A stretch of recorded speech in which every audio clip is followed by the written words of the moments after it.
All right, it's Sunday morning, uh, November 10th. Let's get an update on where things stand with the House of Representatives.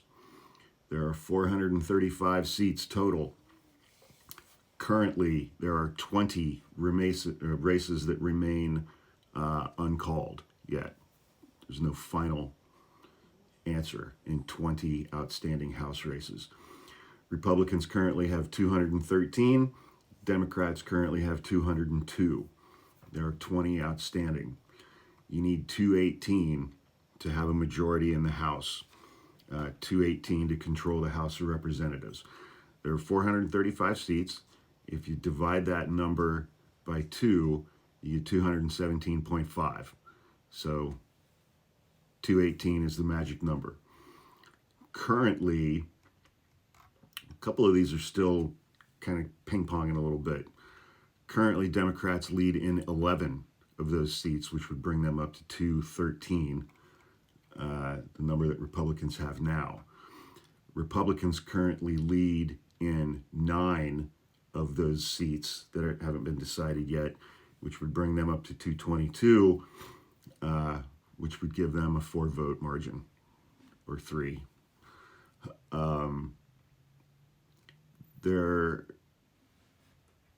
There was one race, the 27th district in California, that Republicans were leading yesterday. Democrats have taken a narrow lead in that seat. There are 3 remaining seats that Republicans lead by less than 1 point, including the 1st district in Iowa. The Democrat in that district has been, according to the polling, was going to win that seat. So we'll keep an eye on that one. But, 95% of the vote is in. So 3 of them are still close. Even if Democrats won those 3, that would give them 215, not a majority. So it's not looking great, but it's not done yet.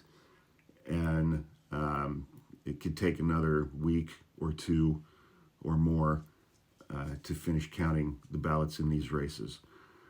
But like I said yesterday in the video that I made, kind of looking for bright spots in all of this, if Republicans do win the House and keep control of the House, they're going to have like a 2 to a 4 seat margin. And remember, they have moderate Republicans, and they're also saddled with these Freedom Caucus lunatics. And the Freedom Caucus lunatics were what prevented Republicans from getting anything of any significance done in the last Congress. That's like Jim Jordan, Marjorie Taylor Greene, Lauren Boebert, Bob Good, those kinds of guys. So, and Republicans at this point have a 2-seat majority in the Senate. So really, really, really thin margins. Nothing approaching 60 seats in the House, nothing approaching a supermajority, or in the 60, nothing approaching 60 seats in the Senate, excuse me, and nothing approaching a supermajority in the House. So again, it's like Trump is going to be president. Republicans are going to control the House. Excuse me, sorry. Trump's going to be president. Republicans control the Senate. It looks like Republicans are going to control the House.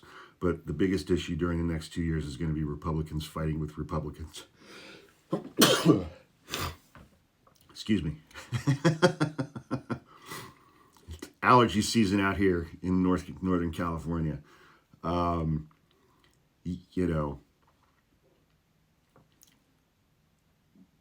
So they're going to be fighting with each other as much as they're going to be fighting with anybody else to get anything done. That's a good thing. It's like in the Senate, they're going to have to get along because there are still a couple of moderates in the Senate. They ran off most of them, but there's still a couple. Many more moderates in the Republican caucus in the House. But, they've got the Freedom Caucus people to deal with. And those people are like, give me everything I want right now, or I'm going to take my ball and go home. And so we're going to see a lot more tomfoolery out of those guys over the next 2 years. It's not great, But the silver lining is it could be a lot worse.